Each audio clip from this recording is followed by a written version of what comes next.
Vangwenzi Cheryl here from the traditional territory of the Vantakwitchin First Nation in northern Yukon. First off, I just wanted to start by saying that the Gwich'in people in the Yukon, the Northwest Territories, and Alaska are nomadic people. So because our tribe goes into the Northwest Territories and also into Alaska, we travel to different areas in those nations. And one of the areas that the Vantat Gwich'in travel to is called Crow Flat. And they travel there in like right about now. They'll start getting ready to go out there and to go muskrat trapping. And they'll live out there until June 15th, until the trapping season is over. And so our first culture camp began there in the 1980s. And back then, you know, we had a lot of stronger knowledge keepers, you know, people that were living off the land, and that was all they were doing. And so it was a really happy time for our students back then. There was muskrat trapping, you know, when as the weather got warmer, the Vadzai, which is the caribou, they would come, and it was all a cycle, like it was all a cycle that happened. The Vadzai would, you know, once trapping was over, the caribou would come and they would feast on the muskrat houses. So they would get all the nutrition from those muskrat houses to make their long journey back to the 1002 calving grounds to give birth. And then once that was done, and the hunting of the caribou happened, and you know, the cutting of the meat and the drying of the meat and the tanning of the hides, it was then on to the duck hunting. And all of that happened in Crow Flat before June 15th, when the trapping season was over. It is with tradition that the Vantat Gwich'in set up their annual culture camp in Crow Flat and brought the students out to live the Vantat Gwich'in way of life. And it's all across, right from Old Crow to Crow Flat, you're all across land. And Crow Flat consists of lakes. So you're always on land. So you can go out and you can come back without crossing any waters. So, and the only time to go there would be in like right about now to June, well, to first part of May. So they went out and they stayed there, and when everything melted, they would make their way down the Crow River. And the people from Old Crow that were in town would travel up, pick up their families and everything that they had trapped or hunted and all of their camping gear, and bring the families back to Crow Flat. And they would come back with, and you know, have a big celebration, feast, and it was just a really happy time. And a lot of the pictures that we have from back then shows a lot of happiness, and there's still a lot of stories that of people that share that lived a really happy time out there. It was healing. It was a very special place. And a book was written. It was called People of the Lakes, which Vantat Gwich'in stands for. It's the people of the lakes, which is our area in Crow Flat. And those stories we share with our students now at Chief Jay-Gitlit School. And Chief Jay-Gitlit was the first chief in Old Crow. So that's why the school is named Chief Jay-Gitlit. So those stories are passed down to the students today. And in around 2000, they moved the camp closer to Old Crow, like within 2 kilometers of Old Crow. And it stayed there maybe 2-3 years. but it was basically just across the river. And because of Yukon government's guidelines of, if there was an emergency and we had to bring the students back, they'd have to cross the Porcupine River to get back. So then it was moved again, like 3 years later, to another site, which was 5 kilometers downriver, but it wasn't too far of a distance. The students still had, access to town. They had access to cell service. So not disconnecting and really taking in all of the culture camp had to offer, the physical, the emotional, the spiritual, and the mental ways of knowing. And it never really felt like it had a home because it was so closely connected to the community. And there was so many other logistics that affected what we could do at the camp. Like we couldn't trap in the community, too close to the community. We couldn't hunt too close to the community. So there was other things that like affected how we could do things. And so 3 years ago, we thought that because we're teaching the students the stories from people of the lakes, and our traditional trapping area is Crow Flat, even though it's 2 hours away from Old Crow. There's no point in teaching them the stories of Crow Flat if we're just talking about it. They have to actually go there and see it, and they have to live it in order for those stories to, hit close to home for them and to really have that good experience and connection. So we put in an application to our natural resources department to have our camp go back to Crow Flat, but this time not in its original area, to a different area that would offer us maybe better trapping, better access to firewood, and protection from the wind, and where it isn't getting blown in. So there's a lot of thought taken into it. There was consultation with elders, there was our education staff that had a say, our natural resources department, and if we were going to do this, that we needed to get input from everyone to pick this spot. And we ended up picking a spot which wasn't too far from the original camp. So we hired the guys to go out and check out the area and to look at the old site and how we could still use that area and still build on a new area. And then COVID hit, so that kind of got stalled. But we had ordered all of our material because Old Crow being isolated, we had a winter road 2 years ago. And so to take advantage of that winter road, we brought in all of our construction material to build these 6 tent frames for our new culture camp. And so we had this material sitting in Old Crow, and it wasn't going to be used. We couldn't take it out to Crow Flat because COVID, everything went on lockdown, and it just sat. And that year, Old Crow was going to, they thought it was going to flood. So, and they needed some place to have a safe place for the community to go. And so what we did was the material we had sitting, rather than let it just sit and not do anything with it, they gave the education direction to build a community camp on Crow Mountain, which is about 2-3 kilometers up the mountain from Old Crow.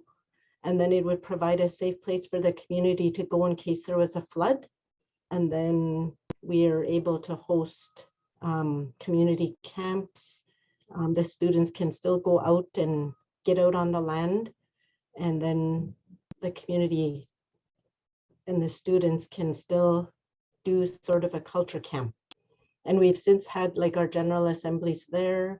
We welcome anybody that comes to Old Crow to do group work. They can use that camp. And so it's been used a lot, and the community really takes care of it. It's a really nice camp, and it feels really good knowing that we have it on Crow Mountain. When the caribou come and they go hunting, they can take the caribou to the camp and they can butcher it and work in that setting. So it worked. It was a win-win. And then we still had the plans to build our camp at Crow Flat, which was the original intent. So we ordered more material. We had a winter road again last year because we just so happened to have so many buildings happening in Old Crow. So we ordered our material in again last year, and then we couldn't, the second wave happened, we couldn't do it again. So everything was shut down. Old Crow was on lockdown because we had so many cases in the community. So we couldn't get anybody out there. So the material just sat, and this year, so everything was in place to go. And this winter, because our theme this year was tradition, arts, and trades, we went ahead and started the process before Christmas and got the students along with some local carpenters to prefab cut the tent frames as part of the trades component. And about a month ago, even though it was minus 46, we had a group of our education support worker and 3 of the boys, like 13 years old, go to Crow Flat and check out the area and to shovel some snow in that area. And they also went out to check out the muskrat houses. So they spent the night out there and they did that work. And we wanted the students to be a part of selecting the area with the elders and the workers and the education department right from start to finish, because we wanted them to learn how to pick their own camps. Like, what do you look for? What are some of the stuff that they needed to know, like in terms of firewood and water and those kind of things? And so we want to have them involved in every part of the process. So they went out and they checked out the area. They broke the trail to Crow Flat, which is 2 hours out with Skidoo. And they also cut out the trail that they're going to have to haul all of the material out, which is the old trail where they have to climb up King Edward Mountain is narrow and it's steep. So trying to get material up there next week is going to be a little bit difficult. So they went and they cut out a bigger trail in a different location up the same mountain. And so we had them working with the knowledge keepers. And even though some of our knowledge keepers are older and they can't make it out to Crow Flat because it's quite treacherous to get out there, and we rely much on the younger generation, like our 30-year-olds, which are experienced knowledge keepers as well, because they carry some of that strong knowledge from their parents and grandparents. So those are the mentors that these youth have to rely on. And so far they've been doing an awesome job. And like Melanie mentioned, in February, the Yukon First Nations went to an election for the school board, and Old Crow had a total of 48 votes and 44 yes. So Vantat Gujin has entered into the school board, and this will open more door for us. We, like Melanie mentioned as well, we work with the school in Old Crow as a partner. I mean, we are on the traditional territory of the Vantat Gwich'in. We've been living here forever. It's our home. It's our only home we know. And I kind of have a issue answering to Yukon government because it's our home and we know how to live in our home. And so if they say that we can't go somewhere because it doesn't fit into their guidelines, well, we have an option if it's up to the parents to pull the kids and have them come with the First Nation and go do our thing, whether it be fishing, hunting, trapping. So we have that option. We always want to work with them, yes, but at the same time, you know, when it doesn't have to be that complicated, and we don't want it to be that complicated because we aren't complicated people, you know, we just want to do our thing and live the life that we know how to live. And that's what we want to do with our youth. You know, we want to instill that in them, you know, and teach them what we have to offer them. And right now, we're trying to fit many different organizations into our culture camp. Not only do we have to hire our own camp workers, cooks, coordinators, you know, skidoo operators, and get the students out there. We do have other organizations that want to take part and offer programming to our students that fit into our tradition arts and trades theme. And we have to work it so it all comes together. And one of them is Melanie's group that wants to come out and offer some of the programming to our students. Another one is because of the arts and trades is parka making. So having someone come into Old Crow before they head out to Crow Flat and get the kids to make their own parkas. And then they can use them to travel when they go to Crow Flat because they're going to need it. And so there's more to, I know we talk about